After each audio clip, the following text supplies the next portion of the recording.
గురుర్ బ్రహ్మ గురుర్ విష్ణు గురుర్దేవో మహేశ్వర గురు సాక్షాత్ పరబ్రహ్మ తస్మై శ్రీ చంద్ర గురువాయ నమః. అగో మీరు లాస్ట్ ఏదో పేరు మార్చిండ్రు అని అడుగుదాం అనుకుంటున్నారులే. అవును, మరి మారవాల్సిందే. ఎందుకంటే చంద్రాలు సార్ ఇవాళ చదువు చెప్పే పంతులైండు. ఎండాకాలం సెలవులు అయిపోయినాయి కదా, మరి బళ్ళు ఎట్లా నడుస్తున్నాయో తెలుసుకునేందుకు ఒక బడికోయిండు సారు. మరి ఆడ ఏం పాఠం చెప్పిండు? సార్ చెప్పింది పోరగాల సేవకి ఎక్కిందా? వాళ్ళు తప్పు లేకుండా తప్ప చెప్పిండ్రా?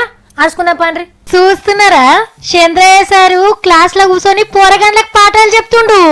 మళ్ళీ నేను చదివి వినిపించిన తర్వాత మీరు చెప్పగలుగుతారా? ఓకే, శ్రద్ధ లేకండి, ఎవరు కూడా డిస్టర్బ్ చేయొద్దండి. పిల్లలంతా సరే సారు అన్నారు. ఇంతకు పాఠం పేరేంటి సారు? దురాశ దుఃఖానికి చేటు. పాఠం పేరు మంచిగున్నది సారు, ఇక చెప్పుండ్రి. అనగనగా ఒక ఊరు, గుర్తు పెట్టుకోండి, పేరు కళ్యాణ కటకం. ఆ ఊర్లో ఒక బోయవాడు ఉండేవాడు. అతని పేరు భైరవుడు. జంతువుల్ని ఎర్రగా మాంస మొక్కలు ఎగిల్లాడు జంతువుల కోసం. ఏం చేశాడు? గుంతలో కూర్చున్నాడు. నువ్వేమ్రా పిల్లగా మాదికు చూస్తున్నావు?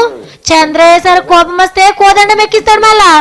ఇక ఇట్లా పాఠంలో ఉన్న కథ మొత్తం చెప్పిండు. కథ అర్థమైందా?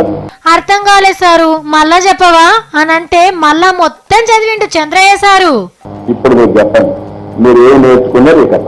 సార్ నేను చెప్తా సార్ అని చిన్నోడు లేచిండు.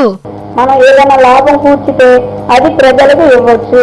మనం ఏదైనా ప్రజలకు సహాయం చేస్తే వాళ్ళు మనకి ఆదర్శంగా ఉంటారు. మనం అది ఇప్పుడు తెలుసుకున్నాం. దురాశ దుఃఖానికి చేటు. చాలా సంతోషం, బాగా చెప్పారు. చెప్పారా? అందరూ చెప్పగలండి. పెద్దగా అయినాక ఎవరెవరు ఏమేమైదాం అనుకుంటుండ్రు అని అడిగిండు సారు. ఇంజనీర్ అవుదాం, ఇంజనీర్ అనుకున్నావు, డాక్టర్ సార్. డాక్టర్ అవుతావు. ఓకే. ఇంకొకరు వకీల్ అయితా, టీచర్ అయితా, కలెక్టర్ అయితా అని ఇట్లా చెప్పుకొచ్చిండ్రు. కానీ ఒక్కోళ్ళంటే ఒక్కోళ్ళు కూడా లీడర్ అయితామని అనలేదు. రాజకీయాల్లో వస్తావా? ఏదో ఒక ఉద్యోగం చేస్తాం గాని మీ లీడర్ ఉద్యోగం అయితే చెయ్యమని బరాబర్ చెప్పిండ్రు పోరగాళ్ళు.